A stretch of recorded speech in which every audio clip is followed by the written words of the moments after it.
face there of Alex Zula. So at 10 o'clock in the morning, they're rolling away. The clock starts now. 260 kilometres, 16 laps of what I think will be a very tough circuit. And judging by the under-23 road race, the women's road race and junior road races we've seen on this same course all week, we're in for a great race. A very difficult course, 16.3 kilometres around, and every time the riders have the very difficult climb of the Torricelli to go up to, and that reaches a maximum of 283 metres. 16 laps, making it 260 kilometres around here, and certainly it is going to be a war of attrition because the racing will be difficult, especially on the climb. But I have to say, I reckon Jan Ullrich is looking very relaxed on the start line this morning, already having got a world title under his belt, and he's going to be a very difficult man to beat because this is a circuit today for the tough riders.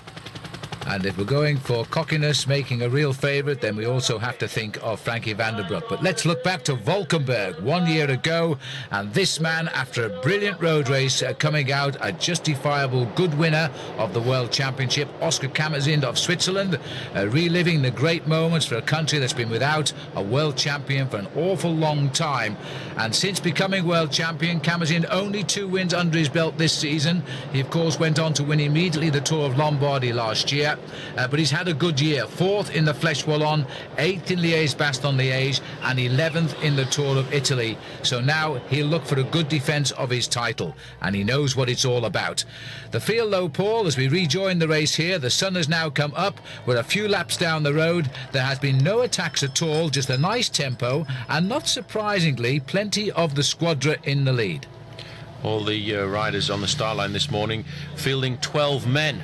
But in fact, the Swiss allowed to field 13 riders because they have the defending champion Oscar Kammerzind in their midst, so therefore they can start him as an extra rider, and that will give them a slight advantage going into the final of this race. Alex Zula there, riding a pretty good road race so far, but as you can see, very much to the front at the World Championship. Always the French team trying to put the hammer down, trying to keep the race difficult, especially over the summit of the climb.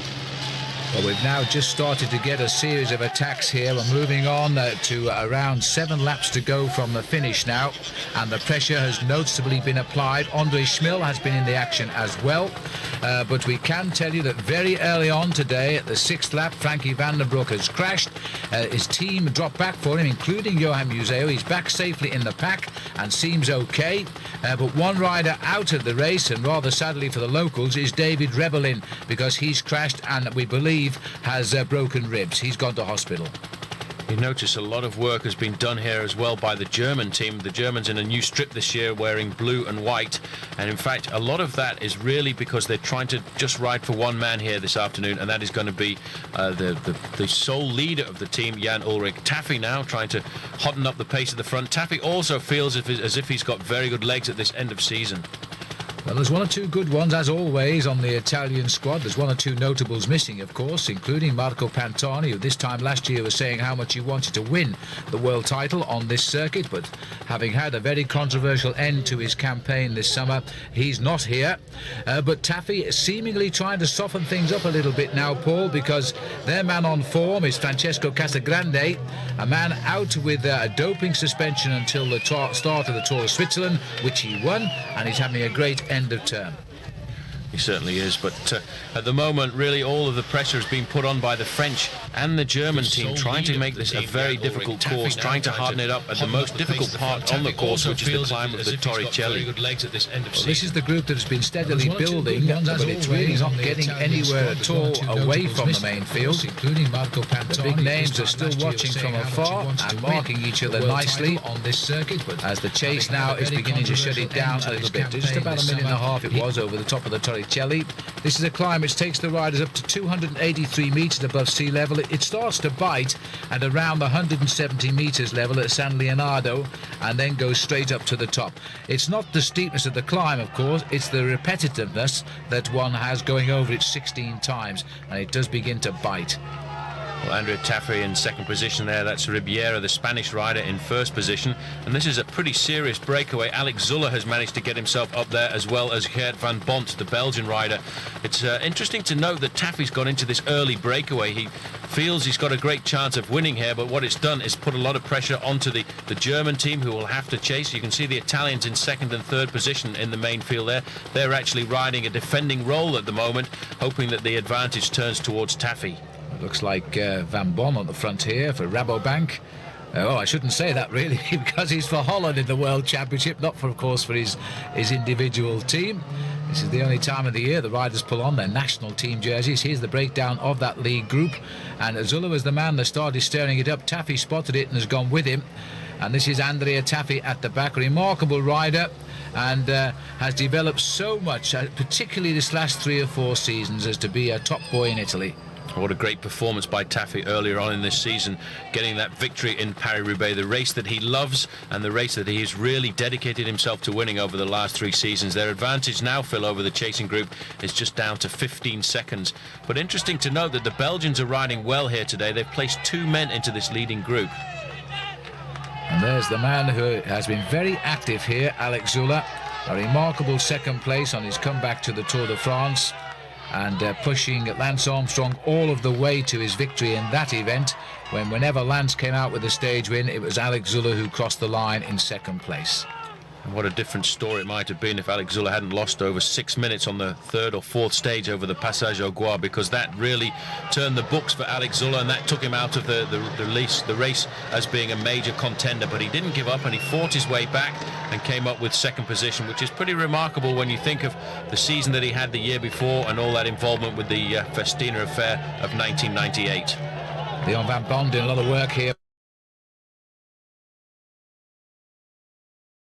Women's road race and junior road races we've seen on this same course all week. We're in for a great race. A very difficult course, 16.3 kilometers around, and every time the riders have the very difficult climb of the Torricelli to go up to, and that reaches a maximum of 283 meters. 16 laps, making it 260 kilometers around here, and certainly it is going to be a war of attrition, because the racing will be difficult, especially on the climb. But I have to say, I reckon Jan Ullrich is looking very relaxed on the start line this morning, already having got a world title under his belt, and he's going to be a very difficult man to beat, because this is a circuit today for the tough riders. And if we're going for cockiness, making a real favourite, then we also have to think of Frankie van der Broek. But let's look back to Valkenburg 1 year ago, and this man, after a brilliant road race, coming out a justifiable good winner of the World Championship, Oscar Kammerzind of Switzerland, reliving the great moments for a country that's been without a world champion for an awful long time.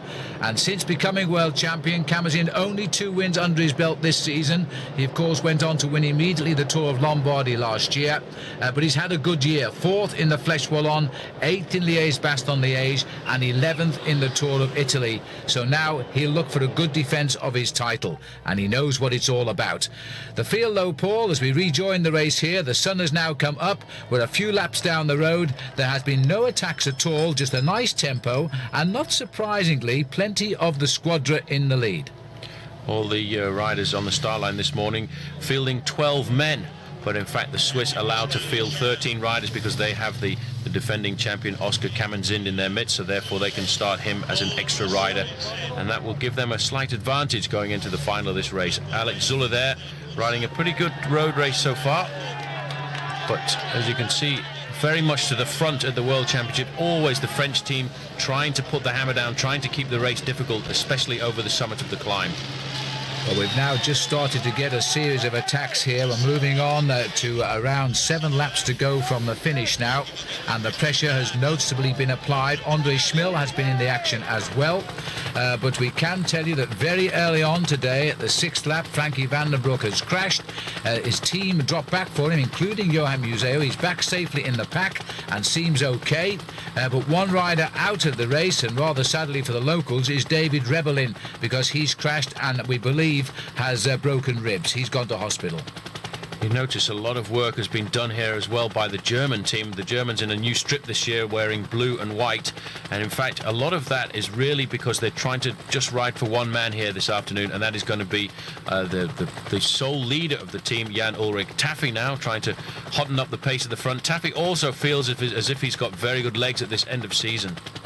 Well, there's one or two good ones, as always, on the Italian squad. There's one or two notables missing, of course, including Marco Pantani, who this time last year was saying how much he wanted to win the world title on this circuit, but having had a very controversial end to his campaign this summer, he's not here. But Taffy is seemingly trying to soften things up a little bit now, Paul, because their man on form is Francesco Casagrande, a man out with a doping suspension until the start of the Tour of Switzerland, which he won, and he's having a great end of term. He certainly is, but at the moment really all of the pressure has been put on by the French and the German team, trying to make this a very difficult course, trying to harden it up at the most difficult part on the course, which is the climb of the Torricelli. Well, this is the group that has been steadily building, but it's really not getting anywhere at all away from the main field. The big names are still watching from afar and marking each other nicely, as the chase now is beginning to shut it down a little bit. Just about a minute and a half it was over the top of the Torricelli. This is a climb which takes the riders up to 283 metres above sea level. It starts to bite at around the 170 metres level at San Leonardo and then goes straight up to the top. It's not the steepness of the climb, of course, it's the repetitiveness that one has going over it 16 times, and it does begin to bite. Well, Andrea Taffy in second position there. That's Ribiera, the Spanish rider, in first position. And this is a pretty serious breakaway. Alex Zuller has managed to get himself up there, as well as Geert van Bont, the Belgian rider.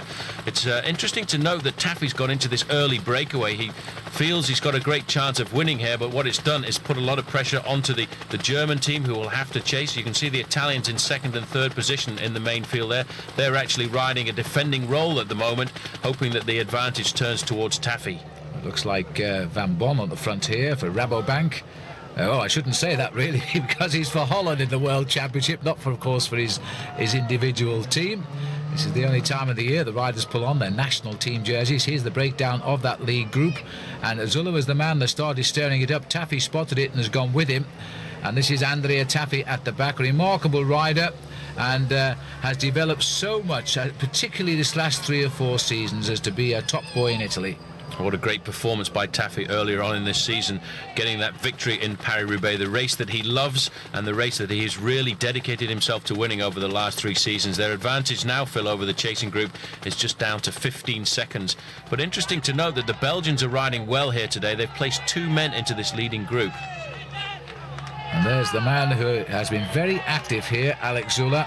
A remarkable second place on his comeback to the Tour de France, and pushing Lance Armstrong all of the way to his victory in that event, when whenever Lance came out with a stage win, it was Alex Zuller who crossed the line in second place. And what a different story it might have been if Alex Zuller hadn't lost over 6 minutes on the 3rd or 4th stage over the Passage au Gois, because that really turned the books for Alex Zuller, and that took him out of the race as being a major contender. But he didn't give up, and he fought his way back and came up with second position, which is pretty remarkable when you think of the season that he had the year before and all that involvement with the Festina affair of 1998. Leon Van Bon doing a lot of work here, Paul, to try and shut down this breakaway containing Zuller. The Tavosi, having spent first couple of hours of the coming up to dawn this morning, walking out with little ice buckets up onto the climb, getting in the best position for the day. The town here has been shut down for a week now, and nobody seems to mind at all. Well, Van Bon, a former medalist at the World Championship today, doing an awful lot of work, because the Dutch camp really, Phil, today think that Michael Bogaert is going to be the favourite, because this certainly is a course that suits him. The leading group of riders now is starting to splinter under the pressure of Alex Zuller on the front of this group here, and certainly it has turned out to be a very difficult climb. It always is at the World Championships, because it's the pace of the riders that really dictates how difficult the course is going to be. And I have to tell you, this course here, the Torricelli, is certainly proving to be a pretty tough mountain. Well, David Brylance, a little bit of a surprise, but you've got to take your chance in that leading group for the Belgians. As the 170 riders rolled out this morning, the field is already reduced quite drastically. as riders have peeled off at the pits, as they often do at the World Championships. As a very typical start to a World Championship today, a good tempo, but nobody attacking at all, just rolling around the course, getting the feel of the situation. That's changed a lot now because there's good tempo, and when riders start this looking around, it means they are waiting for an attack. They're getting very twitchy indeed now. Number 21 there is Gert van Bont from Belgium. We've got 2 riders up in this breakaway just at the minute, being driven on all of the time by a very frisky Alex Zülle. Zülle obviously trying to put the pressure on, hoping that in fact if there is a reaction it'll come from the main field behind, and he can stay in the front split over the top of this climb. A great performance by Zülle at the moment, riding a very strong race here at the World Championships, but you can see you may be unlucky for Alex because he's wearing number 13 today. And also wearing the new Swiss national team strip there, which is quite attractive, as Rouvy, the Spanish rider, up there, second wheel. Just seeing going through the frame there was Andrea Taffy, and sitting at the back here at the moment is Gert van Bont, riding for the Belgians, but his team is in fact a Dutch team, the Farm Fleet Team TVM. The amazing thing about the elite men's race at the World Championships every year is when you look at the races that precede the World Championships, you see the under-23s, you see the women's races, and they always start off very quickly and then slow down towards the end. But in the men's professional road race, it's always the last couple of laps which prove to be the fastest event, the fastest of the event, and very often the fastest of the whole week on the same course used by everybody else. Well, this is an interesting move by Zülle. Really, one would put him into the group of probably second favourites today, yet he's gone out so early on to try and break this race up. The way the races have been held this year, there are some surprise results possible. Remember Celestino in the Hughes Classic jumping away towards the finish and outwitting some big names. So maybe it's a good move to try and get an early group going, because that is a big field still rolling round behind this breakaway group. Well, there's a small group coming across there. There's Alex Zülle still setting the pace at the front, but it looked very much to me, in fact, if coming up from behind, Michael Bogart was leading them in the orange strip of Holland.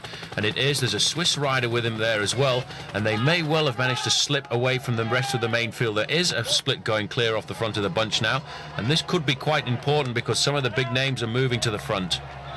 Well, Zülle is looking around here. He's riding with Dave Brylance, but they're all over him now because Bogart has got across as they come up towards the top of the Torricelli yet again. This is a useful looking group. Well, I was about to say a group, but it looks as though the whole peloton has crossed the gap here. Pascal Richard just passing through our screen as well. A big year for him next year when he has to defend the Olympic Championship in Sydney, assuming, of course, he gets selected by Switzerland. There you can see that looked as if that was a serious move happening, but everybody very nervous at this stage of the World Championships, everybody being very attentive. Just going through there was in fact Jan Ullrich riding very close to the front. I caught a quick glimpse there of Frank Vandenbroek with his blonde hair going through there, but this now is the start of the descent off the Torricelli, and a very rapid descent as well. Rapid and quite a tricky one too, and you see that the leaders of that group there trying to keep the pressure on to see if they can break up this rather big bunch. Already one or two riders going out of the back because of the pressure on the front of the climb, and all that pressure was being made there by Alex Zülle. Now it's the turn of the Squadra Azzurri, the Italians, to come to the front and try and do something in this event.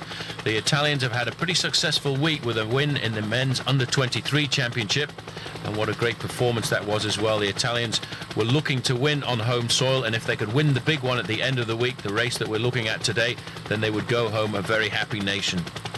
Well, I think they do need a result here, Paul, because, yeah, you're right about the under-23, but in all the other events this week, they haven't had much luck at all.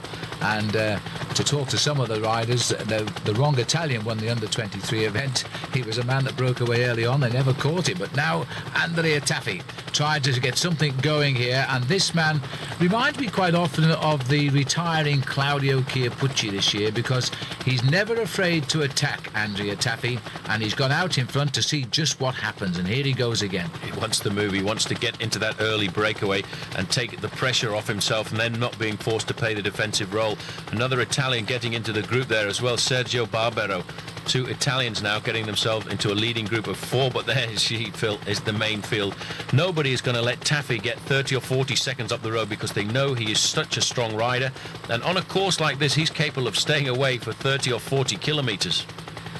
Well, they're not going to give him any room at the moment as they start to chase him down the mountain here and then gradually try and regroup. This is an interesting looking group that's getting itself together now, but Taffy seems to be the man. He's the captain of the squadron, and he's trying to get something set up because he knows they can't carry some of these names to the finish, least of all Jan Ullrich. And we haven't seen anything at all of Frankie van der Broek really since his crash when he was brought back into the field. Chance there just to see a group of stragglers who are now roundabout ready to call it a day here at the World Championships. More than 3 minutes behind, but the pressure is certainly on at the front. But again, you see today, Phil, the Dutch are being very attentive. They're trying to keep themselves in close contact, trying to make sure that nothing gets off the front and puts them into a situation where they have to play a defensive role. There's Rolf Sorensen moving forward too today, riding for Denmark. Another attack here from Alex Zulle, goes over the shoulder of Martin Den Bakker. And this is the second time Zulle has launched an attack. He caused a little bit of consternation with the last one, and he's gone again now. He's being chased here by Rolf Aldag. Aldag, the workhorse for the very faithful workhorse too of Jan Ullrich, rides on the same team as him as well as being of the same nation, and he's got himself onto the tail of Alex Zulle. Zulle really being very aggressive, surprisingly enough, attacking on the flattest part of the course here. But as one or two countries have different jerseys this year. In fact, this is the new strip as well for the Spanish team going to the front. It looked very much as if that was Garcia Acosta trying to get himself off the front, but again shadowed by the Italians. This is obviously the Italian tactic today, to make sure that they have a man in at least every move that is going up the road. And Garcia Acosta had a great Tour of Spain this year in the colours of Benesto. Benesto refound themselves in the Vuelta and were in the thick of the action. It was an excellent Tour of Spain, and I hope you'll all enjoy watching that one. But we're looking down now at the Elite Men's World Championship, over the halfway point, and still no decisive moves whatsoever here, because a lot of riders seem to have the measure of one another. And I have to say, Paul, that the Italian squad don't seem to have the grip on this race like we've seen in the past. Certainly not the big Squadra Azzurri as it has been in the past. In fact, looking to the front there, there's an American rider. It looks like that must be Chan McRae. The American team not as strong as it has been at the World Championships in the last few years, but today, under the influence of the team manager Jim Okovitz, who's in the American team car driving there, he will certainly try and get them to do the best that they can. It is a shame that the World Championships, I feel, is held nowadays in October, because some of the great riders from the middle of the season, riders like Lance Armstrong, feel that it's not possible to keep the season going long enough, and they in fact pull out of the international circuit before the end of the season. So I don't feel nowadays that the World Championships has a full representative of all the best riders in the world. Well, the season is long and hard now for the riders, and they're chasing world ranking points all of the time, and I don't think it is now physically possible to stay on top form for the year. Of the 8 Americans starting today, Paul, by my reckoning now, there's only 2 of them left in. But you're right, one is Chan McRae, who's having a great end of term, and also Levi Leipheimer is also in this group. Wilfred Peters moving to the front there, the fantastic Belgian rider, one of the best domestiques on the circuit, rode a great Paris-Roubaix this year, again in a defensive role for the Mapei squad, and again taking them to a 1-2-3 in that great race in Roubaix Stadium. Well, there's Chan McRae now trying to get in amongst it here. This is looking like another decisive attack, and Chan is carrying it on. Well, he's full of confidence, is Chan McRae. He had a wonderful Tour of Spain, and look at this now, trying to go clear. He's sort of grown up in the same parallel as Lance Armstrong. Lance has come up with the big results. Chan, in his own way, is still developing, and I think there's an awful lot in this young rider. It certainly is. He's a great talent. He's just had a very good finish to the Tour of Spain, but today he's looking to try and put his name right up in the highlights. But that attack came to nothing. And moving forward now, wearing number 98, the man everybody expects to ride well for Spain. Well, that's Odriozola, leading them round the corner. It's amazing how things have turned around. When Eddie Merckx retired in Belgium, there's been a 20-year or 30-year dearth of cyclists, but we've only just lost Miguel Indurain into retirement for Spain, and they produced a whole succession of bike riders. They won the time trial this week for the first time with Gonzalez, and now they're at the front of the frame again today.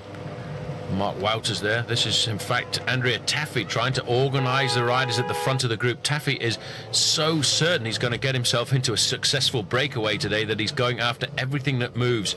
Now here's the man you were saying you hadn't seen very much of, Van Bont, moving to the back, picking up some bottles for Frank van den Broek, who wasn't too far away from him. Well, that's interesting to see that Van der Broek still waiting to see how this race develops. Still a long way to go. The riders just settling in, but now they know they can forget all the shadow boxing now into the serious part of the World Championships, where only the strongest will survive the next couple of laps, and then the thinking will start again as to how to outwit those who have made the first selection. Leading group of riders on the climb again in this group: Andrea Taffy, Max Chiandri there riding for Great Britain as well. Very happy to be on a circuit like this, not too far away from his own home of Tuscany. It looks as though Geert van Bont, after that early escape with Zuller, is having a bit of bother at the back of this race now, and so too is the Danish rider Lars Mikkelsen, also slipping gently off the back. This is pressure time on the Torricelli. The pressure coming from Switzerland. Switzerland on the front today, really with a great chance of a double. The defending champion Oscar Kamenzin, who is coming towards good form at the end of this season. He may well be able to come up with the goods, but they're not letting anybody really get too far up the road at the moment. And this leading group once again is about to be brought back into the fold. Well, Dmitry Konishev is the Russian cyclist who's got himself into this group. The Swiss boys are really applying the pressure here. Whether Alex Zuller has said, look, let's keep going what he started, or whether this is a plan to try and put Kamenzin into a good position at the end. Maybe Zuller was just sent out there as a super domestique today and has got no intention of finishing the race. Could well be the situation. Oscar Kamenzin and all the Swiss riders will have had a word this morning in the meeting, and they will know just exactly how they're riding. A glimpse there at the back of the field of Gorazd Stangele, the rider from Slovenia. One of a new group of Slovenian professionals is Daniel Nardello at the front. Piet Zberg of Switzerland is the man hurting them here at the front, and again kicking once more. This man is a good sprinter. If he gets to the finish to use it, he wipes up a lot of bunch sprints along with his brother Marcus. Could be a family affair coming down to the finish. If there's a group of 25 or 30 riders left at the World Championships, I'm pretty sure that Marcus Zberg will be there, and that would give him a good crack at getting a victory. He's a very good sprinter. Looking over his shoulder, it's just over the top of this climb where it really hurts. The last 2 kilometers is when it climbs up to its height and hurts a little bit. And there's Oscar Kamenzin, you see. It looks like Casagrande is with him. So there's a couple of favourites now beginning to feel the time is right to start thinning out the big bunch at the front. And Casagrande, who came with a very solid win in the Tour of Switzerland and then was bitterly disappointed when his team were not allowed into the Tour de France, and now being listed as the man on the Italian squad to possibly take the rainbow jersey. It's a very early move, though, to go out on this course and put this kind of attack in. There's still an awful long way to go to the finish, and Kamenzin has decided he's going to go out, but a lot of work has been done to set this up by the Swiss. Coming across now, Martin Pediguero, Spanish rider, onto the back, but the big tempo is being made on the front by Francesco Casagrande, and they have opened up a serious gap. Now, I'm surprised to see the rest of the field, especially the Dutch, allowing a man like Casagrande to get away on the slopes of this climb.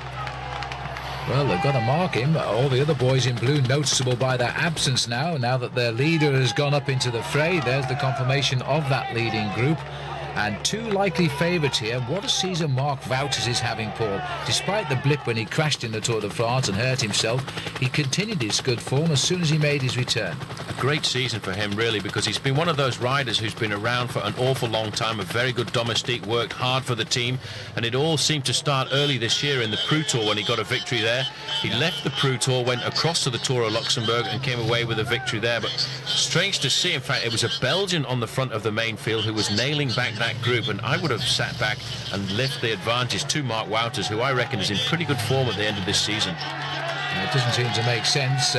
Mark Wouters himself, a Belgian, often thought of as a Dutchman, by the way, because he races on a Dutch team and with a name like Wouters, but even so, today we're looking for him in the blue of Belgium. Chan McRae jumping across the gap there, trying to make sure that he doesn't get caught out. Basically, McRae here having to ride very much on his own and watch the tactics of the big nations present, the nations like Switzerland, Belgium and Italy. He's having to watch and see just exactly which way they're playing their tactics and try and ride across to stay with the front split, because he's got no chance of getting a team around him if he misses out on one of the moves. The Swiss man scurrying through on the inside, Mauro Gianetti. The Swiss are playing a real part in this World Championship, inspired obviously by Kamenzin's victory last year. As now still the boys here. This is Jerome, no, it's not, it's Michael Bogart, and he said Jerome Blylavens, but it's Michael Bogart who's also come up to the front here. He's got a one last chance of winning the World Cup in the Tour of Lombardy against Andre Schmidt, because it looks like being a 3-horse race with Van den Broek also in with a chance there if the dice falls in the right order at the finishing line. It's going to be a very exciting end of the season for the World Cup, and it's been a magnificent World Cup this year. At the moment, though, Van den Broek very comfortably in the main field. In fact, it was Van den Broek, I think, who put the pressure on at the front of that group to nail back the group with Wouters in there. I'll tell you what, Paul, the new colours of Spain, to me, I start seeing German cyclists down there now, which is a bit confusing. Very similar to the old German colours. But even so, a lot of Spanish riders in this league group, and clearly they're on a high.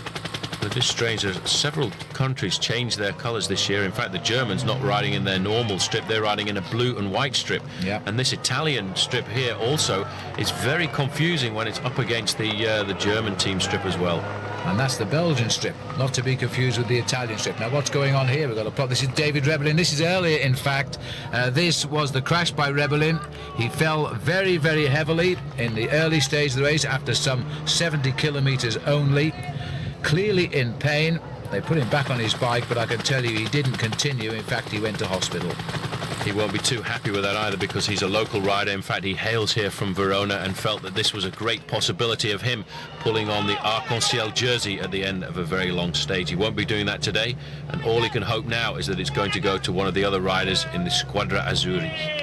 Well, it's really sad, but then this professional cycling game isn't all fairy tales, and they can't all be happy endings like Lance Armstrong's winning the Tour de France. But we wish David Rebellin the best of luck, and you'll probably be watching and cheering for an Italian winner anyway in the next couple of hours of racing here in the World Championship.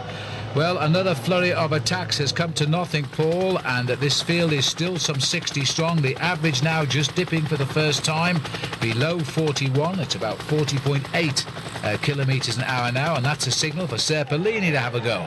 Well, this is a bit strange. The Italian tactics really aren't as what they normally are at a World Championships. They normally try and make sure that they have a group of 8 or 10 riders going clear with a couple of Italians in. And at the moment, they're sending off an awful lot of attacks one at a time to try and go off the front of this group, trying to toughen the race up. And you can see they have done that, because there are not an awful lot of the 170 riders who started this race left in the race at the moment. A little bit of Paris-Roubaix under the wheels here. That bell, by the way, is a spectator on the right-hand corner. It's not the last lap, unfortunately, for the riders. Just under 5 hours of cycling now, and a packed town here as they see the big riders go through. This is, of course, the highlight in Italy of the whole week of racing down here. And now the Italians are bound to be seen in the action, and that looked very much like Mr. Taffy again. Well, it was. Taffy's gone out again. Taffy's certainly looking for the big move here today. He's attacked so many times already. I just don't know where he gets the energy and the enthusiasm to launch himself off the front of this pack. But he is racing on home turf. He's racing in front of an Italian crowd, and you can see a lot of anguish on many faces towards the back of that long line of riders there. Well, you can never keep this man suppressed for very long. He rode an absolutely magical Paris-Roubaix with attack after attack, which gave him victory in the end. Will it happen today? He's been close in World Championships, but he's never got the medal he wanted. Yet.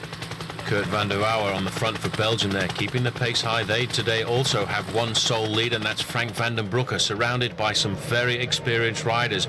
Men like Johan Museeuw, men like Andre Schmidt, who certainly will be doing everything to try and help the young Belgian hopeful. Well, the field again looks as though it's all thinking out the next move. There's so many men of equal ability, or equal form, I should say, at this time of the year.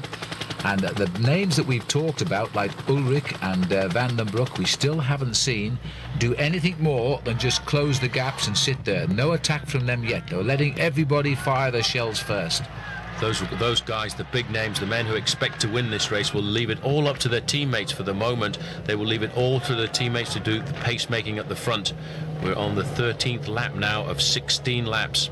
And still, Andrea Taffy feels that this could be the chance for him. And what a season that would be, Paris-Roubaix and the World Championships.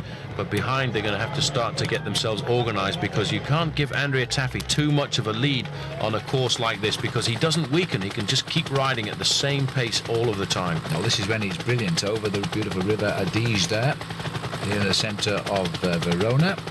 Now they're having to think this one through a little bit more. Certainly there'll be no reaction coming from the Italian rider on the front there, Gianni Falazin, as he rides up alongside Alex Zula, who's been a real animator in the race so far, but hasn't got him anywhere at all. Well, I suppose it has. It seems to at last have reduced the field to around about 60-65 cyclists there. Taffy is a great time trialist. Once out of sight, he'll go and he'll never slow down. They'll have to come to him because he'll never come back to them. This is the hardest part of the course, in fact, to open up an advantage, because these are long, big boulevards through Verona, and then they go out onto the course and they reach the town of San Leonardo, and then they climb up to 280 meters from the summit of the Torricelli. There's a chance now to see the Germans riders coming up to the front. This is Rolf Aldag, the man who really is always on hand when Jan Ullrich needs him. All of the Germans today putting an awful lot of effort into making sure that there are no serious attacks, because I reckon Jan Ullrich has got a great chance on a course like this coming down to the last couple of laps, but we won't see the big names until 2 laps to go, I don't think, on the final slopes of this climb. Then in that case we must assume that Taffy here is trying to just soften them up in favour of Casagrande. Also Gianni Falazin is back in that group, and Marco Velo is there too. They've still got some plenty of the boys in blue back there, but it's becoming a 4 or 5 nation contest once again, with the Spanish, the Swiss, the Belgian, the Dutch and the Italian, and I suppose I should mention the French because I've noticed Brochard down there, and also Jean-Cyril Robin. Well, the French have not been as aggressive as they normally are in World Championships. Normally, the French tactics coming through to the Worlds is always to launch attack after attack on the slopes of the climb that every World Championship seems to have. But this year, they seem to be playing much more of a waiting game, leaving it up to the Swiss, who seem to be fairly certain this year that they've got a great chance of victory, either from Oscar Kamenzin or from Marcus Zerberg, if they can get a big bunch down to the finish line, because Zerberg is a very good sprint finisher, and I think that's another reason why we've seen a very omnipresent Swiss team at the front of this bunch. Well, Peter Falazin is the rider leading at the moment for Belgium, just got passed by his teammate there, and not to be confused with Gianni Falazin, because he's Italian, and he certainly won't be chasing his team captain right now, otherwise he will get an earful when he brings him back. But Andrea Taffy is just going to stay out there and see what happens now as we head towards the last 2 laps of the course, and he's about 45 kilometers from the finish here, which is not that far away, 28 miles or so to race. He's forged himself a lead of 45 seconds. It's the Belgians who are having to chase, so clearly Van den Broek is in there and having no problems with his accident very early on today. So it's their job to keep this race in contention. It's a chance for the Italian squadra to have a little rest behind and think what they're going to do with Casagrande. The thing is, the Italians are always the team to beat at every World Championship, but of course today it's on their own country turf. Then they're going to find it very tough to shake off these riders. They're obviously very worried about this move, because look at that now, 4 Belgian riders moving up to the front, and a couple of those Belgian riders are probably going to be Mappé riders as well. Wilfried Peters could still well be in the action, as Johan Museeuw is as well, and normally they would ride alongside Andrea Taffy, but at the World Championships everybody rides for their respective nation, and they do have to chase down riders who on other occasions actually come from the same trade team. Another one up there in second wheel at the moment, Kurt van der Wouwer, who had a wonderful Tour de France also this year for Lotto. One day they might have a winner there. Mark Wouters up in second place with the orange helmet of Rabobank, but Taffy's having a hard time on this climb. The crowd are going absolutely crazy because they'll be getting all of the information. It's wild at the World Championships because all of the people at the side of the road here have small portable televisions that they can watch when the riders go out for the rest of the loop, and they come up alongside the road to watch them go past live before turning their faces back to the monitor and really living the whole race live. Taffy, a popular person with the Tifosi, although he's only won 2 races this year, he always features heavily in them. As we watch Peter Falazin set the pace here now, determined to get this race back up to the back wheel of this man here, and he's riding absolutely superbly is Andrea Taffy, and I'm sure being cheered all the way by his wife Gloria and his 2 children as they watch Dad on the telly.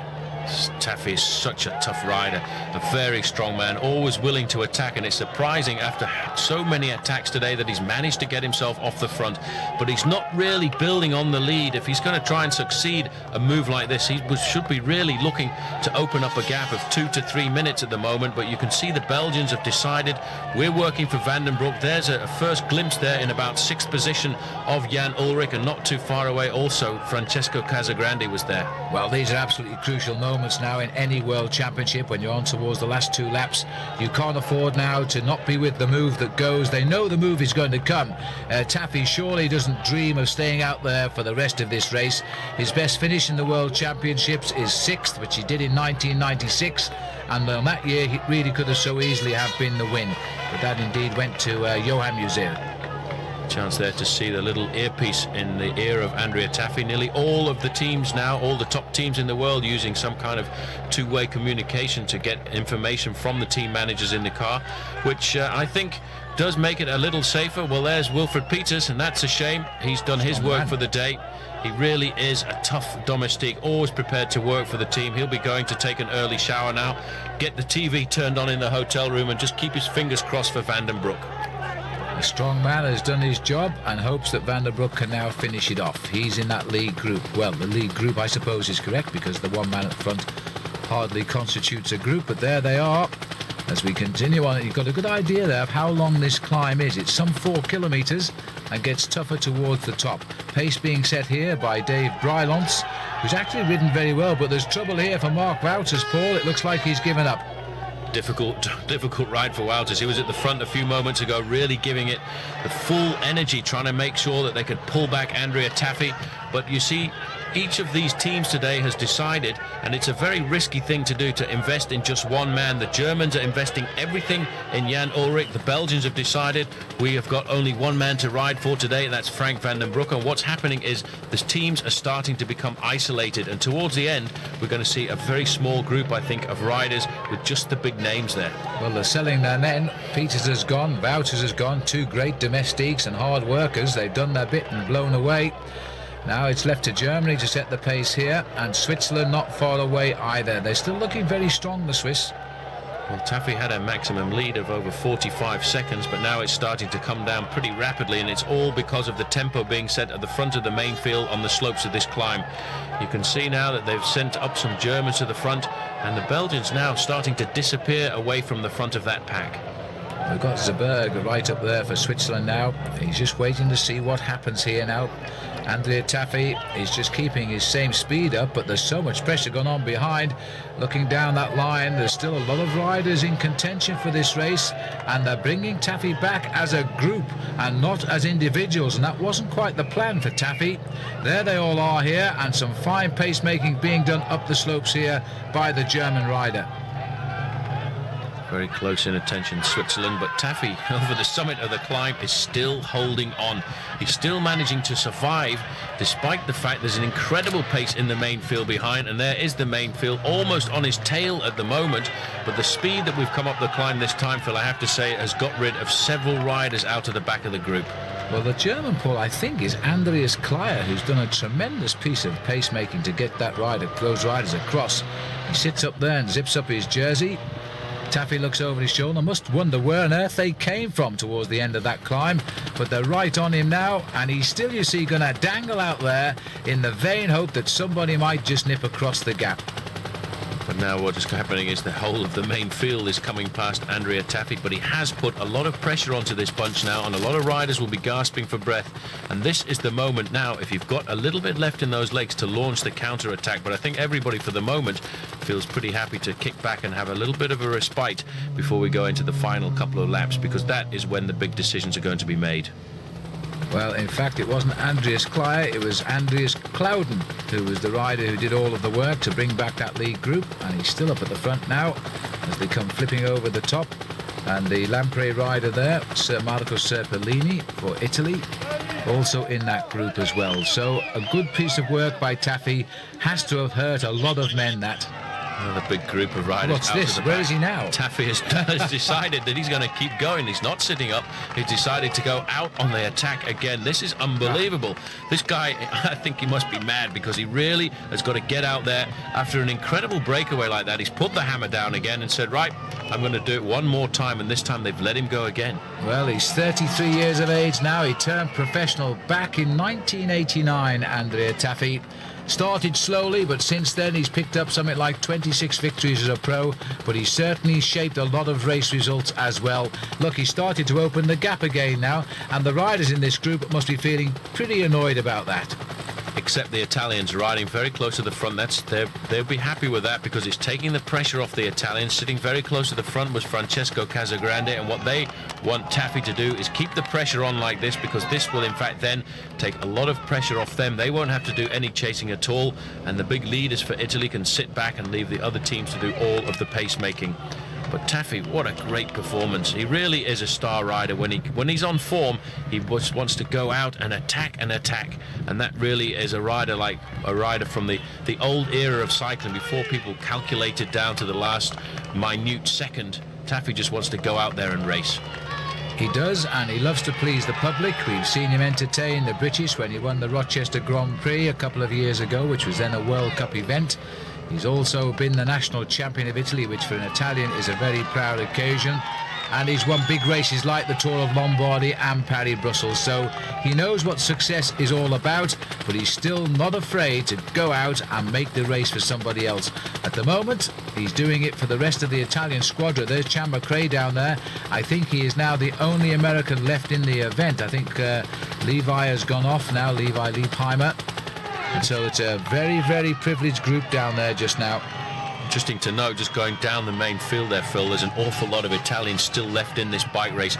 Despite the withdrawal of Davide Rebellin after that unfortunate crash to him in the early part of the event today, there is still a big number of Italians. So this is really working to their advantage, because it's putting pressure on the other teams. A lot of Germans have disappeared from that group. They've all been sacrificed today by Jan Ullrich, and I can only count about 4 German jerseys left in this group here. So already Jan Ullrich is starting to be isolated, and he's going to have to respond to a lot of attacks in the latter part of this race, which I'm sure, if we do catch back Andrea Taffy, is going to come from the Italian squad. Yeah, he's going to have to look for the right train, Ullrich, rather than make it obvious he's got the legs, because they know his form. They saw him in the time trial a couple of days ago, but they don't know how much effort he's given away in that time trial to win the gold medal, of course, but also the way he won the Tour of Spain this year. Strong in the mountains as well. He's going to have to wait, read the race, and go with what should be a compact little group towards the end. As we're running down now towards the last 2 laps of the circuit, a little bit of word of advice here. Jean-Cyril Robin in this lead group as well, while at the front, another attack going again. Now this is Marco Velo. Always love that name when you're a cyclist. And now through the pits, not taking any food on board. This is another attack by the Azzurri. What a great move. They really are on the attack now. They're racing on home turf. And in fact, today, for the first time as the team manager for France, is Charlie Berard, the rider who for many years rode for the Castorama team and the System U team, a great man who's looked after the French juniors and developed them for many years, and he's now moved in to replace Charlie Motte, who resigned his position as the team manager. 5 hours and 10 minutes in the saddle, and you can see, Phil, that it really is starting to crack up a lot now, and you can see a lot more presence of Italian jerseys towards the front of this bike race. Well, there's your average speed of 40.7 kilometers an hour, so the pace is being maintained here. 5 hours and 10 minutes. We'll be just on 6 hours for the full distance, as the field now start to try and get on terms with Marco Velo, who is the time trial champion of Italy, by the way. A very good man against the watch. Well, this is a good move here. There's a group of about 8 riders going clear and 3 Italians in that group, and I think Francesco Casagrande was just on the back. The reaction, though, coming from Michael Bogard, who's seen the danger, and the Belgian rider in there is the old Grand Master himself. I reckon Mr. Classics of the 1990s, Johan Museo. Yeah, a brilliant bike race reader. You do a lot worse than to follow his wheel around the bike race. That's, of course, Paul, if you can keep up with him, because even though he's aging now, he can still read a bike race to absolute perfection. And what a man. He too is one of the bike riders of the old days. He's a real tough man, ready to race in any kind of conditions, and it must have been very strange for him this year to come back to Paris-Roubaix, a race that almost cost him his life last year. Another Italian got to the front to conjure with as well. Now Mauro Zanetti is up here too. So that's interesting, because now we're getting some new names. This is Marco Vello. Zanetti's on his wheel. This is a big push now by the boys in blue, and in fact our motorbike only just got around the corner first there, as we're getting quite a little selection coming forward now. This is still the Spanish guy Rubira. He's been very active today. Spanish jerseys have been fairly active to the front of this race this afternoon, but they've not really been dominant. They've just been present, just hanging fire and letting the big teams like the Swiss and the Italians and the Belgians make the pace making. But this is a pretty good move now. 3 Italians in this leading group, and behind really the Belgians and the Dutch are going to have to respond. I did see the response coming from Michael Bogard, but I'm not sure yet whether he managed to get himself across to the leading group. Well, the Italians are riding extremely well now. They're doing everything right at the moment. They've used their man Taffy to soften up the field, and now they're trying to make it feel worth his while for that attack by packing their men to the front and get some decisive split going. Sitting at the back here, Frank van den Broek. I really would not expect him to be at the back at this stage, Paul. He should be looking for the split now. Well, he should be riding much closer to the front, unless he's going to take the risk of moving to the front only on the climbs. He will hope that that's where the major attacks are going to happen, but it is always a very risky thing to do, to sit at the back like this, because you can get caught up in an accident. He's already been in one crash this afternoon, and another one of the Italians is abandoning, so that is surprising. Sergio Barbero, but he was very dominant in the early part of this race, making it a tough event. Well, they've lost a man there as he comes off, and he's going to have a little chat with the Rhine network, I think, down there as to why he's pulled out. He'll probably tell everybody he's done his job. There's a Belgian guy also, that's Mark Wouters. We saw Mark go off on the climb. He's reported into the pits now as another man, and an awful lot of riders have been coming into these pits in the last half hour. In fact, somewhere in the region of 50 riders have abandoned the race. It's all because of the pressure on the front, and it's been very much a very heavy tempo every time we've gone up the climb of the Torricelli. You can see again the big reaction in the main field, and it's the German riders, and again it's Andreas Kloden on the front there. You see, look at that though, Van den Broek sitting there nice and comfortably, allowing everybody else to make the pace, and he's moved very quickly to the front, from the back to the front, in the period of around about 100 meters. It's good to see too Raimundus Rumsas riding there halfway down the field, the Lithuanian. This is a very, very select group we're seeing now, Paul, and still there's a proliferation of riders from Italy and indeed from Switzerland and from Spain and from Belgium. The big nations. The big nations, they always fire when it comes to the World Championships, but the biggest squad with the biggest morale every time they come to the Worlds is the Italians, which is why after that group was caught, another Italian is launching himself off the front here. Great attacking riding. This is Farazin now having a go. And they're wonderful the way they do this, where attack after attack to try and break up the race. It just shows you the quality of the riders with them, though, because attack as they may, they're still pulling an awful lot of riders along in this group behind. Well, now the Italians have decided they've had enough of the early part of the race, had enough of the scene setting. They want to get out there now and really put the hammer down. They've had several attacks. That was a good move just recently with 3 Italian riders getting into it, but they still want to launch the attacks. They still want to get out off the front. This looks like, I was going to say it looks like Glenn Magnussen. We don't usually see him in his Swiss colours, of course. He's about to lead the US Postal team this year for a new squad next year. Nice attack from him. It looks as though it's all coming steadily back together again. Magnussen, normally a sprinter, specialising in winning a stage, at least one, in the Tour of Italy whenever he rides it. This was the odd year out for him. Alex Zuller again has gone, and Alex is so impressive when he starts. And look at the gap he's opened this time, and of course the Italians are trying to react. Well, they're not reacting at all. They've just sat up because they cannot follow the pace of Alex Zuller. That was a great move. He waited for the attacks to come, and as soon as they slowed down, he came right up to the back wheel of Magnussen, straight by him, and he really has got the real coup de pedale today, the real stroke of the pedal. He's flicking it over nice and easily, and he's opening himself up a very smart gap. Now, this is surprising because Alex Zullerfield did an awful lot of work in the early part of this race, but I reckon today he feels he's on good form. The reaction coming from France, and that looks like Jean-Cyril Robin. Indeed it is, and some 230 kilometres now under the wheels of these survivors, and I think that's the name of the game now, because an awful lot of riders have thrown in the towel. Well, he's gone after Alex Zuller, Robin, and it looks as though he's going to join him on the climb. Now this, I think, is going to be one of the last attacks. The others are going to have to try and follow. Let's put a a real cat amongst the pigeons. There's two Swiss riders very close to the front there, but this will be ideal for a man like Markus Berg, the sprinter on the Swiss squad, because he can sit back now and just leave the advantage to their man at the front. Jean-Cyril Robin at the front, in fact, now has made contact with Alex Zuller, and these are two very good riders, especially for this part of the course. But look at the gear that Zuller is using, a very small gear, ticking over the pedals there on the slopes of this climb, and already they're building themselves up a pretty serious move. I think the Belgians have put too much work in too soon, and they have actually disappeared from the front of this group, but it's up to the Italians to in fact come up and take the chase. There's Frank van den Broek looking very comfortable there, moving to the front for the first time. On his shoulder there, Peter van Petegem. And the reaction has come from the Italians, because they are the ones who are in dominant numbers in this race now, Phil. And Marco Vello has been sent to the front for Italy to chase down the two leaders. Well, Robin rode extremely well in the new race, the Trans-Canada race this year, which slipped onto the international calendar and before hardly anybody knew it. Attracted a lot of big names, and he also finished second overall in that event. And now he's got himself, with that form, into what could be a decisive move here. Zuller, who's been playing around with lone attacks all day, is still on the attack now, and time is running out for the others. Alex Zuller really having a great end of the season, although his Tour of Spain was not so fantastic.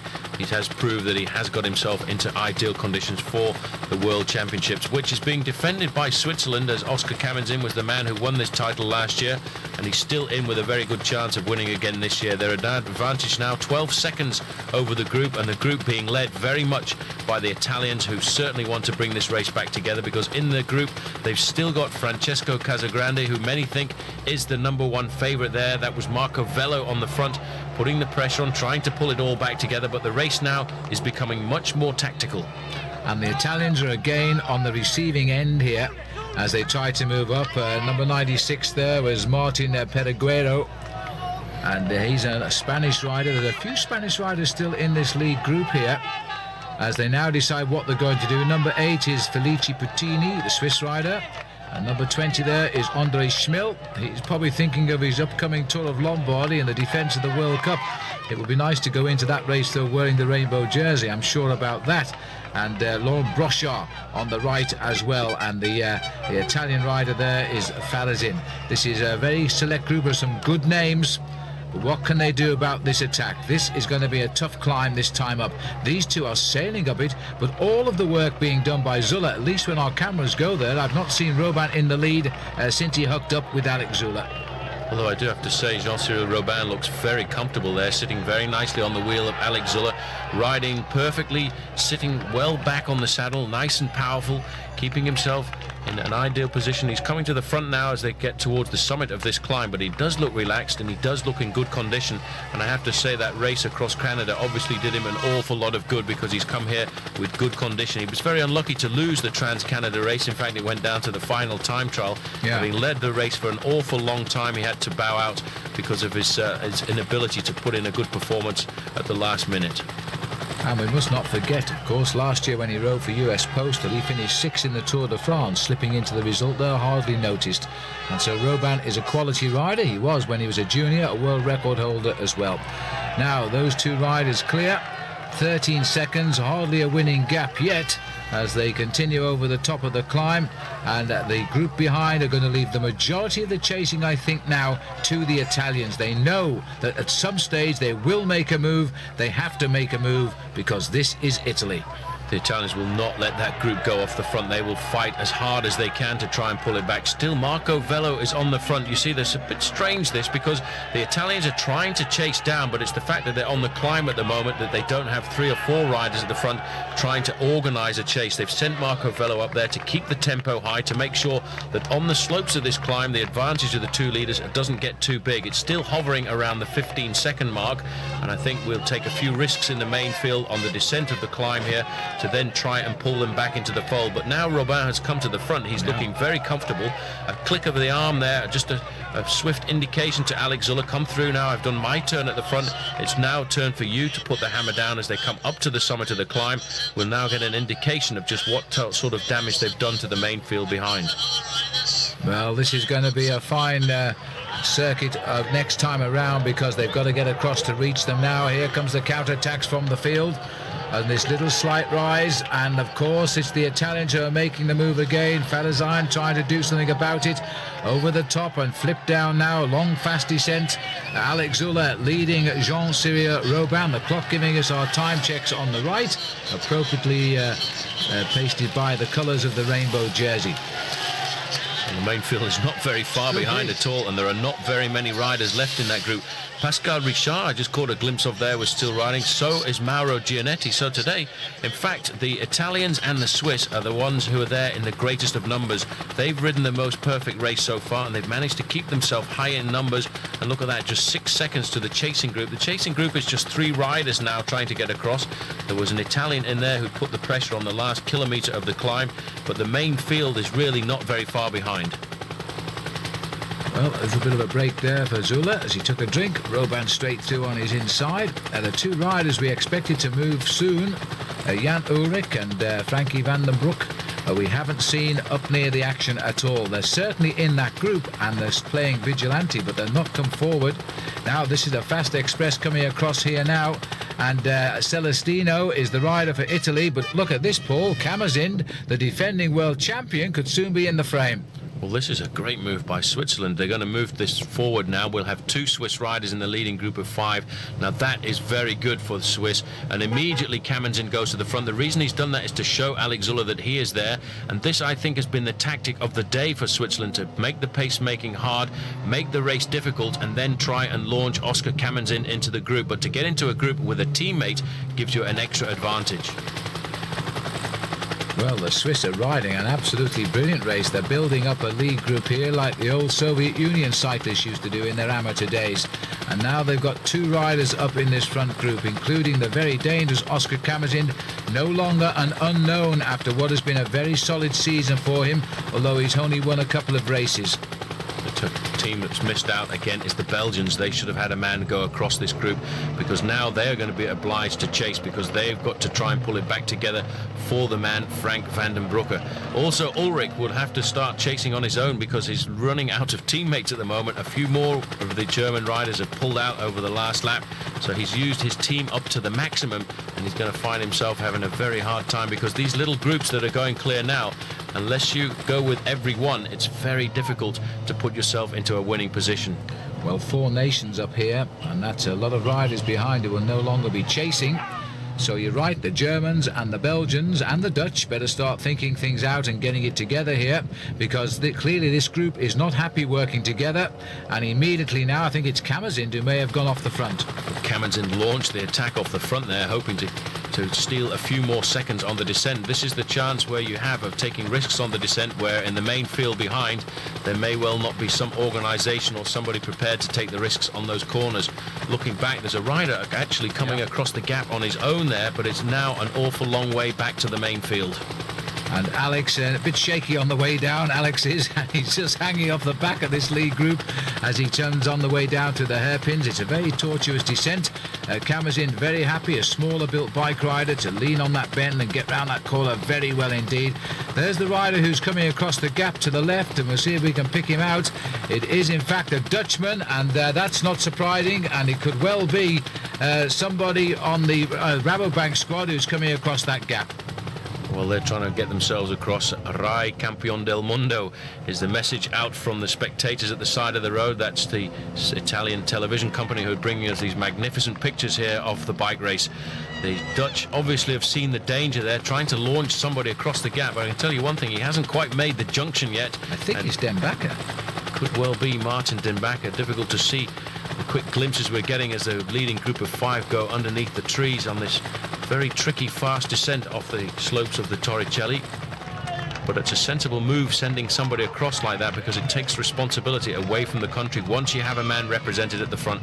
But look at this crowd, Phil. This is absolutely unbelievable. This is the heart of the world cycling. Yeah, absolutely. And Perdiguero at the back here knows somebody is crossing the gap.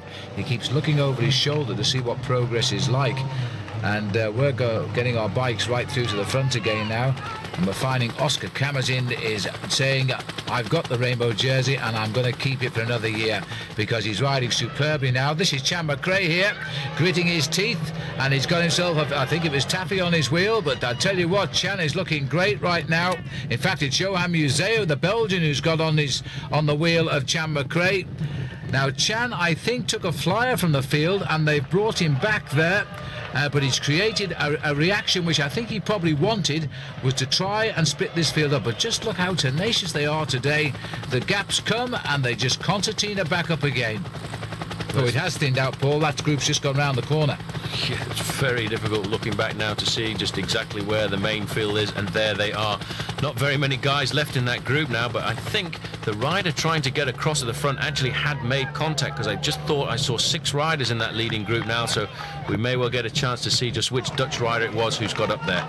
And in fact, there he is, wearing number 51, the man that we thought it was, Martin Den Bakker. So that will take responsibility away from the Dutch, and as you can see, the roles have changed, and at the front of the main group now, it's a Belgian responsibility to lead the charge. 30 seconds, so that's now looking pretty serious. It is looking serious indeed, and the Belgians, with Johan Museo riding second wheel there, is going to feel a little bit worried about the way it's shaping up now, because they're getting too many rides at the front. There is now the composition, and Martin Den Bakker is the man to get on board again.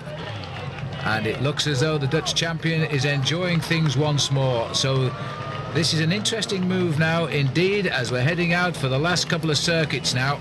This is exactly what the Swiss wanted. They wanted to get themselves into a situation where Oscar Kamazin could get across to a move.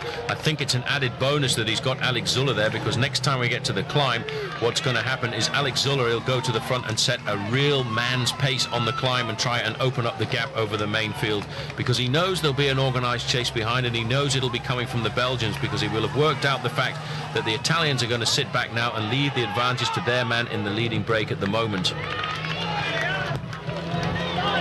And there's Johan Museo. He's been riding second for a while now, but he's trying to put things to rights a little bit here.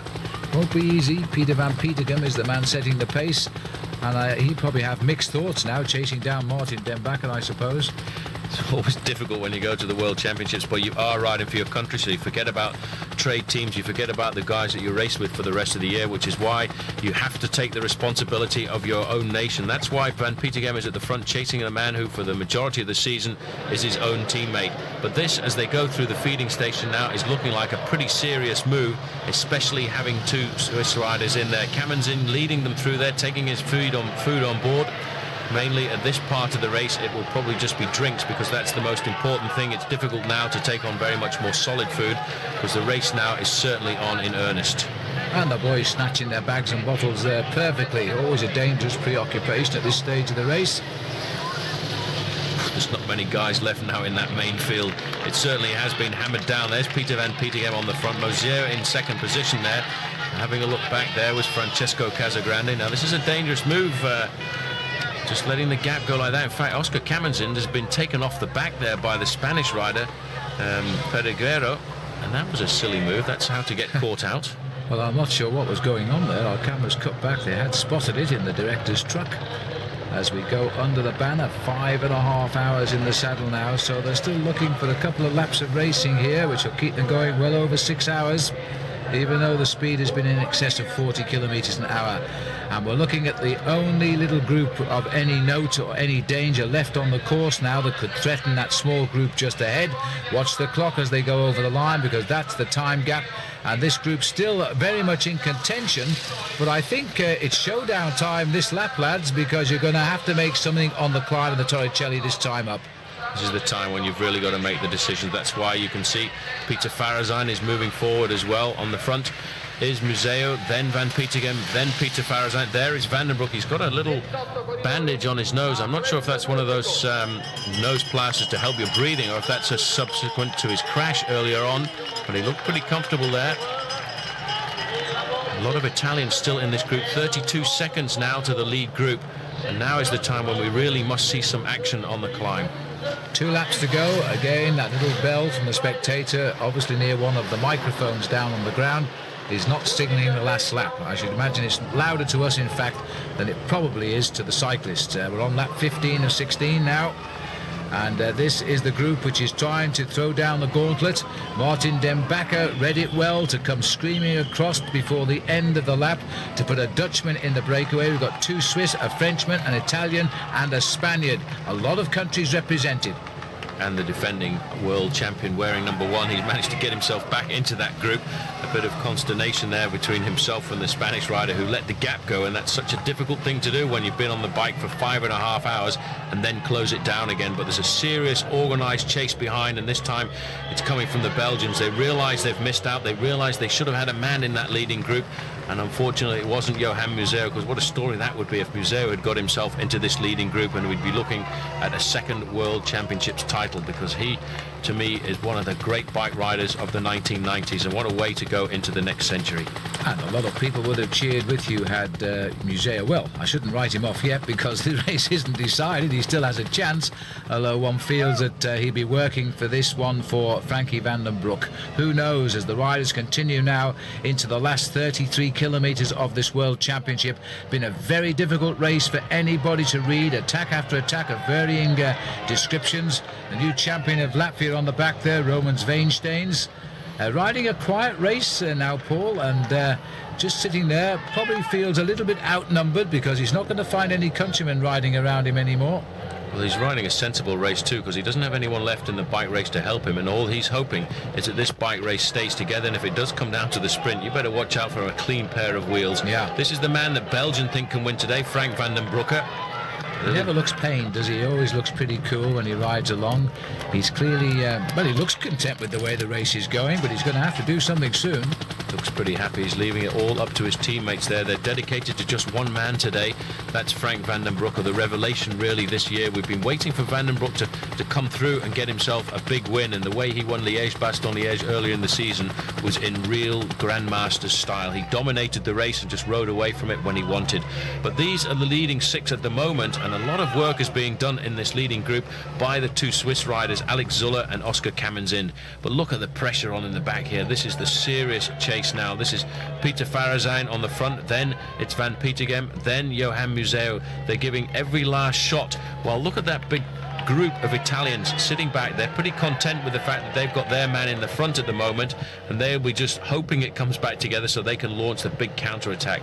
But again, look at Van den Broek here, Phil. He's moving to the back of the group. He's really taking a lot of risks riding so far back in a group like that. I don't think he's riding a very intelligent race at all, Paul. We know he's fallen off. As far as we know, he's not injured. He came back when his team waited for him and got him back in the race. He's not been to the doctor, to our knowledge, and but he's not ridden this race like a man looking for the world title. The Belgians, and solely the Belgian team, who are trying to keep him in contention, are keeping that gap to just 24 seconds, and they're riding a brilliant race. But really, once Zuller and Kamenzin went across, I would have expected to have seen Van den Broek go across with them, and then the race would have been over. Certainly would. Moving to the front, Peter Farazijn, a big friend of Frank van den Broek, who rides for the same trade team, the Cofidis team from the north of France, and he now is really putting the hammer down. He slipped back down the group there. Maybe he went to have a quick word with Van den Broek just to check on how his form was coming into the final 2 laps here. Inside 30 kilometres to go now to the finish, and we're now reaching the very early slopes of the climb for the penultimate time, and this is when you really have to have the hammer. This is when you really have to go for it at the World Championships, and if you're going to make the decision, it's usually on this lap and certainly on the next. Well, this should be interesting this time up, and the crowd know it, of course, and somebody's just gone. It looks like Alex. Alex's legs have cracked. Well, he's had a brilliant day today, and I think he's done it totally unselfishly for Oscar Kamenzin. If Kamenzin wins, he'll know where to say thank you, because Alex has ridden a superb race, but those legs are not going to go up the Torricella on this penultimate lap. Absolutely. Great bike rider, though. He rode himself until he popped, and he certainly has popped now. He's going to go back, and he'll probably go pretty rapidly past the main group as well. Kamenzin realizing this is the time to open up. He's gone to the front, and he's the man solely setting the tempo on the front of this group. He's hoping now that he can build up the advantage. It was starting to come down because of the pressure of the Belgians, but the Belgians team are not so strong on the climb, and this may well be the advantage for the leading group now of 5 to reach that 1 minute mark.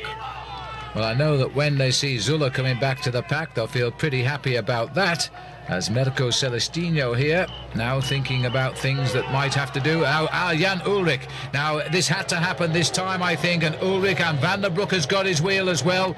Bogert has got behind, so the big guns have come to the front. This is all or nothing at this stage, I think. They've got to shut down that breakaway. And also in there, very much in the action, is Chan McRae, just coming across there onto the back of the split. These are the big names. This is the big move by Jan Ullrich. He's got the power this year. He's got the World Championships time trial under his belt, and this is the one he wants. So he wants to wear the Arc-en-Ciel jersey for the next 12 months, and now is the time he needs to close down the gap. He has to do the work himself now, because there are no more German riders left in that group. Well, we'll be probably seeing him in next year's Tour de France wearing the World Championship jersey in the time trials. Are we going to see him wear it every day of the road races as well? He made a big effort there, Paul, but he didn't shake them off, and he didn't look particularly good to me. He's gone back into third place now, as Frank Van den Broek has now decided with a huge gear to try and get up there as well. And Casagrande taking full advantage of this, working in his favour.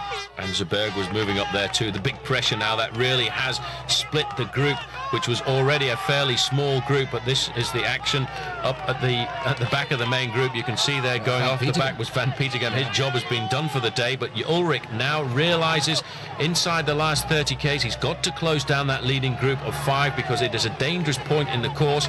He doesn't need anybody to help him now, because all everyone's trying to do is just hold on to his back wheel, as is Francesco Casagrande. Bogart is in there, and in fact it looks as if Van den Broek has disappeared. 15 seconds they're saying it is now. That superb turn, that was Den Bakker sitting at the back there. Somebody has just thrown in an explosive, I think, amongst a lot of them now, because they're all over the place here. It's a desperate scramble up the Torricella this time, and the race could well be decided before we start the last lap if they keep this sort of pressure on. Ullrich is looking so determined there, but he's not getting away, but he is pulling away the select group of riders.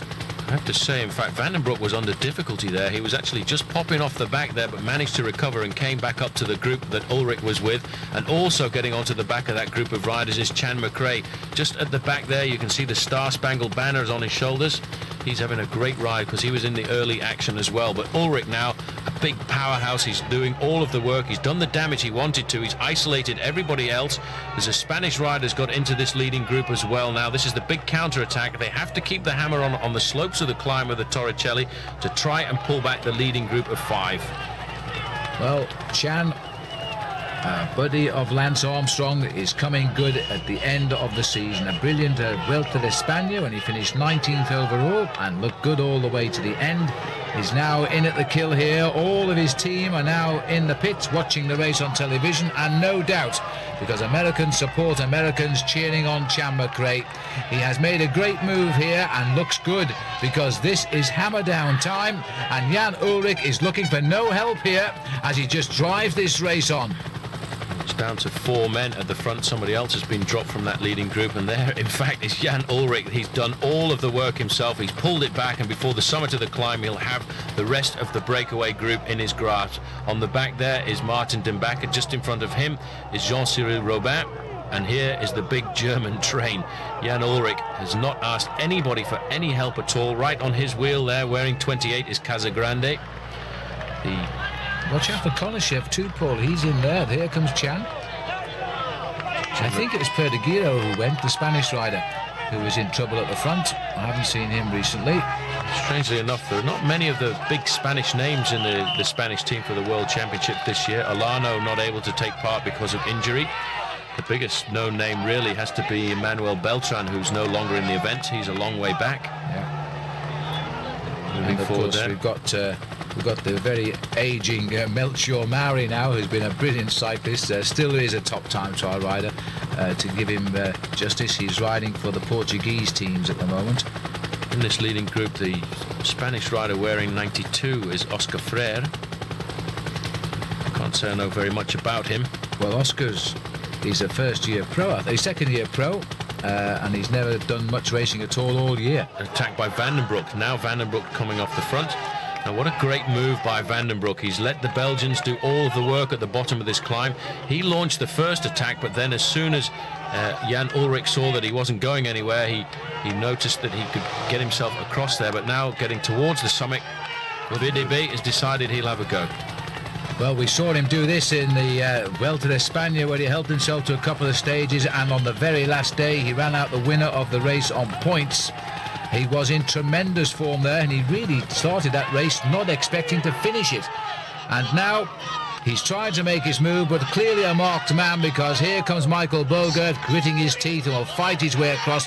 He's taking across a very vigilant Francesco Casagrande, who is watching everything, and Ulrich's still there on the shoulder of Casagrande, and so too Chan McRae sitting in there as well, and Jean-Cyril Robin is sitting on the back of this group now. Well, that's a big attack by Frank van der Broek. Big gear as well over the summit, but you could see Ulrich was not letting anybody go. Ulrich's going straight through there, and I think in the back of his mind he's going to put the hammer down and keep going. Well, they're over the top of the Torricella for the penultimate time, and that really caused a few riders to grit their teeth. But once more, a rider could not break the tenacity of the rest, and Van den Broek is going to be hauled back in. The lead group here is falling to bits right now. That looks like Den Bakker gone over with Camersin. Here comes the chase group now, reforming at the front, and still showing really no indication, Paul, as to who's going to be the world champion with something like 20 kilometres left to go. Absolutely not, but we've had a fairly good filtration at the front of the pack with all the big names going out on the attack. Oscar Kamenzin was looking pretty seriously like a favourite there, and as you get a chance to see what that final climb did, the damage at the top. Oscar Kamenzin again wearing number 1, the defending champion, moving up. Dmitry Konishev looking pretty happy about the situation at the moment. He too doesn't have very many teammates left in this bike race, but he's certainly now not in the front group. certainly now is in with a chance, because he's been very close to the gold medal at the World Championships. In fact, getting very close to Greg LeMond, finishing second in Chambéry. This is Ulrich now coming across, but this group now, Phil, is a very serious group. The Italians have got the man in this group that they wanted, Francesco Casagrande there in 5th position. Chan McRae is a great surprise for the Americans. I think they'll be pretty happy with the performance he's putting in towards the end of this season, and it's great to see after a very difficult start in the pro ranks that he's now riding on a very good top squad. The Mapei team, one of the best teams in the world, and I think we'll see Chan McRae getting a lot of recognition for this performance he's putting in today. And deserves it too. This has been a tough race to read right, and there's been nobody being able to sham off here. You've had to be very vigilant and be prepared to cross the gaps as they've opened, because this has been a quick race today. And Dmitry Konishev, who said it was going to be his last season, I think he's having second thoughts at the moment, but he's trained specifically to win this World Championship because he lives in Italy, and he would be the first Russian to do so if he could get his hands on the on the rainbow jersey rather. But we'll see, because he's in this final selection at the moment. 2 Italians in the leading group as well. The man they've all wanted to get there, Francesco Casagrande, and also still in there, Mirko Celestino, riding a very good race. He was also in a lot of the early action. The lead group now has a lead of 25 seconds over the chasers, and it's going to be very difficult to pull it back because a lot of tired bodies in this bike race. There's Jan Ulrich in the new German strip, blue and white. Van den Broek now being a lot more attentive. He's obviously pretty happy with the situation, because this race literally exploded on that climb there. And we've got all the big names now coming to the front. There's Michael Bogert. The Dutch will be happy. I don't think there's any nation can be very unhappy about the position of their leaders, because they're all in this leading group now, and all the big names are in the group. Surprised really to see Dmitry Konishev, because he's looking really towards the end of his career, and a very canny rider as well. If they don't watch out coming down to the final sprint, he's the kind of guy who could spring the major surprise. Looks to be about 10 or 12 riders here now. Italians are still fairly represented. This is Konishev. And just going through there was Robin. Robin's ridden an excellent race today, and also Marcus Zerberg, a Swiss rider, is now through. There he is, number 12. Well, if it comes down to a sprint now, Paul, Zerberg could well make it 2 in a row for Switzerland, because he packs the finish. Absolutely, but watch out for the final climb. That's when somebody like Frank van den Broek has to put the big attack in. Van den Broek on the far side there, looking very comfortable here, wearing number 25. He really has risen to the occasion today. The whole of the Belgian team this morning, Phil, were dedicated to just this one man. Yep. It's a risky thing to do, but Van den Broek is so full of class, it's unbelievable. And he's waited and waited, gambled on all of the attacks, and now when it matters, he's right there. And so too is this young man here, Chan McRae, a little bit outnumbered to say the least. He needs to ride a very clever race now and make the most of the strength of the others and try and leave something for the finish, and he could get a medal. There's the remnants of the field trying to scrape 6 men back into the action. 2 Swiss riders in that group as well. The Swiss have had a great race today. They really have been one of the dominant nations this year in the World Championships, but it's going to be very difficult to chase down because nobody really wants to catch this leading group of 10 riders because it has all of the favourites in there. There is Vandenbroek, followed by McRae. Moving up there is Konishev. Nardello is in that group of 6 riders who's chasing behind.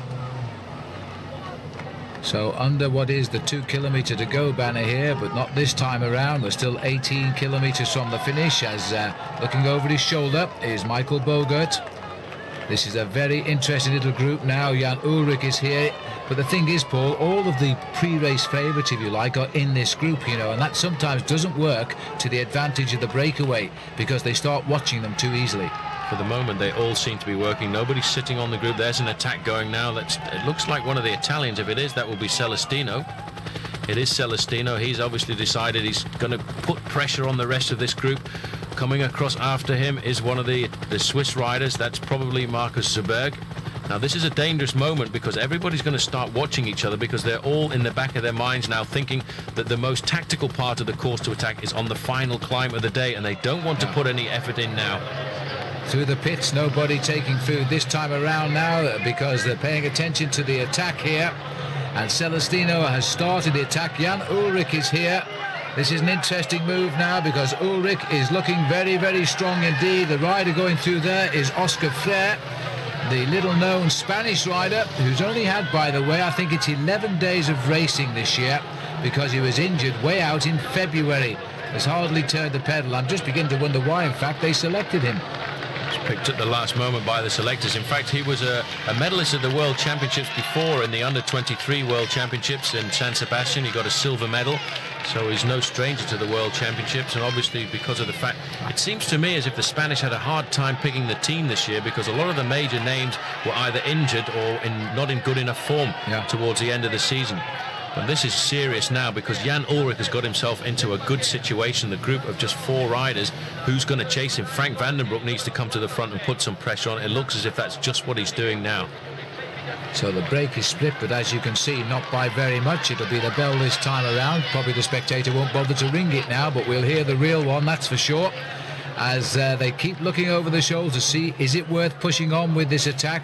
I would have thought it was, because to get an advantage before the climb of the mountain could be a big one, especially for somebody like Oscar Freire, who is a rider with no reputation here, and he's finding himself in a very select group of stars. There's the real bell, and the race now on its final 16-kilometre lap, and the time 5 hours and 56 minutes. So with the time being around 24 minutes a lap, Paul, we're going to finish in about 24 minutes from now. Approximately. Pretty good guess, Phil. Well done. In fact, that group of 6 riders has just got back on there, so Daniel Nardello must have dragged himself back into the bike race here as well. So there's been a swelling in the group here, and it's now gone from 10 riders to around about 16. Well, they obviously regrouped just round the back of the circuit coming off the Torricelli there. And now Jan Ullrich looking at everybody, the last surviving German cyclist in this breakaway, and without doubt the most talented for sure, a brilliant winner of the Tour of Spain.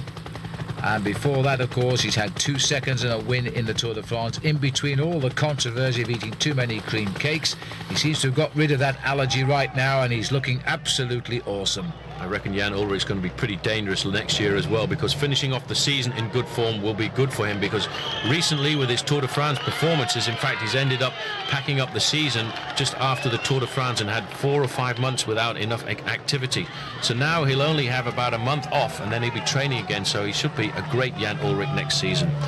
Well, that group behind had Rolf Sorensen in there, and still these guys at the front are the serious contenders for victory, because they group behind still at 35 seconds, but they don't seem to be organised at all.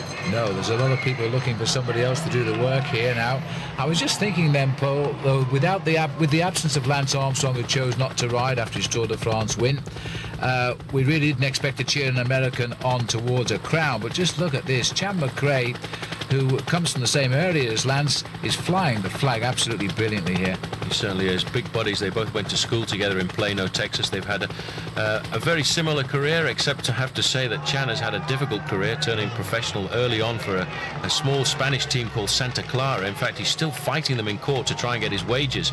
And I'm very happy that he's managed to get himself across to a top team like the Mapei team, because they've actually managed to look after him this year, brought him up to form, put him in the Tour of Spain at the end of the season, and that has proved to be a great preparation for the World Championships. And he's now in at the kill of the World Championships with some of the best bike riders in the world. And he packs a finish. It just depends how, as they're probably all thinking now, how they're going to get over the last climb of the Torricelli, which will be a torrid climb for all of them, I think. It'll be a case of close your eyes, grit your teeth, and hope you're with the leaders over the top, because this is going to be tough right now. There've got to be, and there has to be an attack.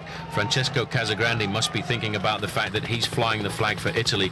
He's going to have a hard time if he leaves it down to the final sprint, so he certainly must have a go on the climb. Jan Ullrich has been very aggressive on the flat part of the course in between the descent and the bottom of the climb here, as we now see the riders going through 14 kilometers to go.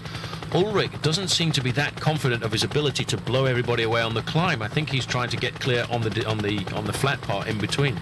Well, I wonder just how tired he is. There's the gap. That should be a winning gap right now, as Connie Sheff will have seen it first, followed by Jan Ullrich. I'll just give you the other names in this breakaway: Van den Broek, Kamazin, Chan McRae, Robin, Casagrande, Marcus Zeberg is in there, the Spanish rider Oscar Freire, and also Daniela Nardello. That's the composition of the group, just a handful of seconds ahead of a chase being led the last time we saw it by Andrea Taffi.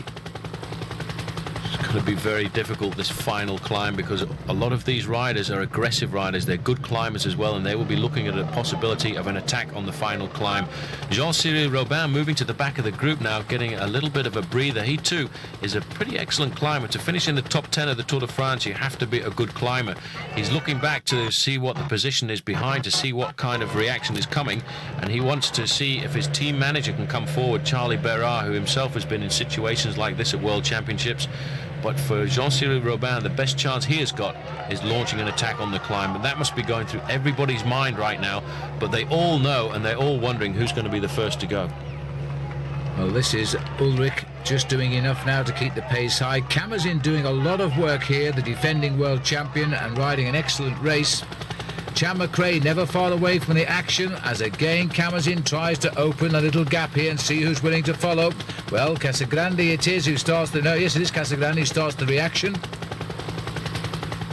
Oh, and this is the retirement down at the start-finish line. So as he came through, Alex Zuller has decided to throw in the towel after being dropped last time up. But he played a great part in making sure Casagrande was in there with a real chance, and also Zeberg now. Great bike race by Alex Zuller today. He's done a very good job for Switzerland, and the Swiss have got to be pretty happy with the situation right now, because Oscar Kamazin is looking in excellent condition. He should be able to attack on the climb, and then that would put the advantage on the shoulders of Marcus Zeberg, because if this group comes down to the line together, Marcus Zeberg has to be the fastest rider. He's a great bunch sprinter, and he survived the World Championships. All he has to do now is drag his body over this climb. Oscar Freire, he seemed to be asking the way. I thought he'd know that by now, because he's on the 16th circuit. This young man, injured in February, I think it was in Mallorca, and has been a long time getting back. 260.